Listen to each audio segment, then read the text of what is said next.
A change after her ex, Prince Andrew, gives up his royal title. 4 days after her ex-husband, Prince Andrew, announced he would no longer use his royal titles, such as Duke of York, his ex-wife has updated her social media to remove references to her. Listen to this and tell me if you think the Yorks ever recover from this, or if this is the moment everything finally breaks. For days. That's all it took for a decades-long identity to vanish. 4 days after Prince Andrew announced he would no longer use his royal titles, Sarah Ferguson, the woman who wore Duchess of York like armor for nearly 40 years, quietly scrubbed it from her social media. No statement. No ceremony. Just gone. But insiders say what happened inside Royal Lodge was anything but quiet. Pause. Before we dive in, drop a comment right now. Does shedding the titles save the family's future or set off their final collapse? I'm reading every take. Here's what my sources describe. Royal Lodge, Windsor. The house that once felt like a bubble, York portraits, York traditions, York defiance, suddenly echoes. Shouting in one room, doors closing in another. A phone that won't stop buzzing. Shouting, tears, and disbelief.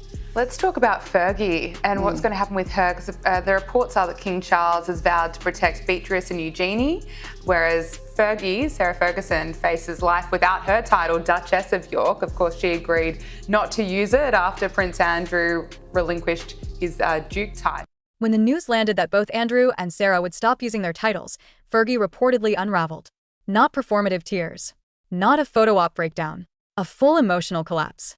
The title wasn't just a style. It was her brand, her leverage, the lifeline that kept her on the circuit. Speeches, charity galas, Duchess of York stamped on every introduction. And in a single week, it evaporated. Loop open. Why did Andrew do it now, and why did it happen like this? We'll come back to that, because the answer threads through family loyalty, palace pressure, and a long list of consequences no one has fully calculated. Monday. Princess Beatrice arrives, rushed, pale, hair thrown back like she's been crying in the car. According to people close to the family, Eugenie can't face the room. Whilst we'd been on air, Sarah Ferguson at the weekend, outed by Daphne Barak actually in the Mail, and she was dropped earlier yesterday by Julia House, which is a charity. Further 5 in the last couple of hours, including the Teenage Cancer Trust. She stays away. That alone tells you the temperature inside the house. Andrew, we're told, agreed to the statement under pressure from his brother.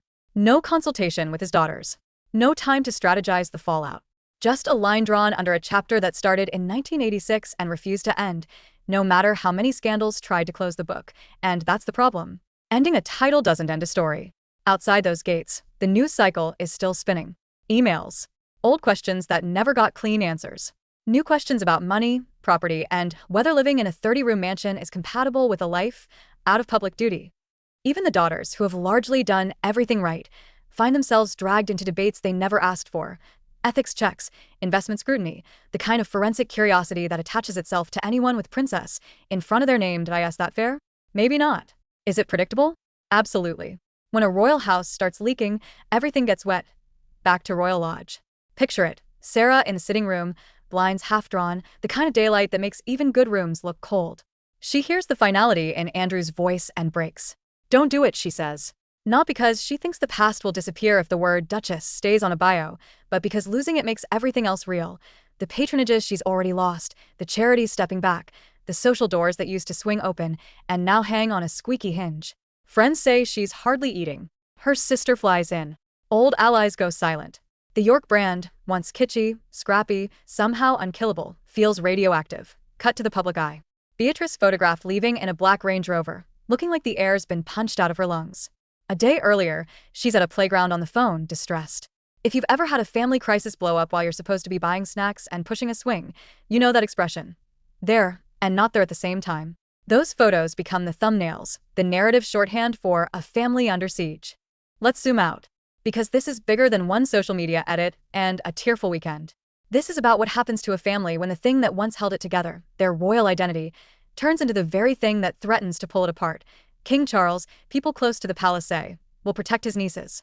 He sees Beatrice and Eugenie as blameless. But Sarah? The institution has decided. The indulgence era is over. When the crown chooses containment, individuals feel cold. And right now, Sarah Ferguson is discovering how cold that can be. Here's the uncomfortable truth. Duchess of York wasn't just ceremonial. It was currency. It bought rooms, contacts, a reason to be booked, a headline that guaranteed attention. Remove the currency and you test what was real and what was transactional. The verdict is arriving in real time. Charities quietly stepping away. Invites thinning. Friends choosing silence over solidarity. It's brutal, but it's how the optics game works when a monarchy is trying to disinfect. Meanwhile, the daughters. Beatrice, the operator, the builder, the woman who learned to turn connections into companies, meetings into momentum. Her calendar has been the kind of thing private equity dreams about. Gulf summits, investment circles, rooms where introductions become deals.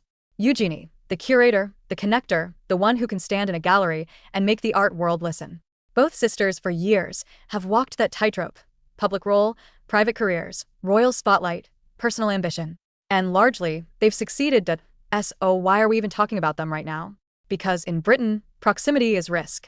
If your father's name leads every story, people will follow the paper trail to yours. Ethics checks. Assurances. Vetting.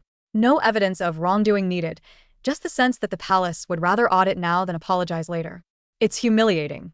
It's also the modern royal playbook. Protect the crown, even if it means bruising the branches.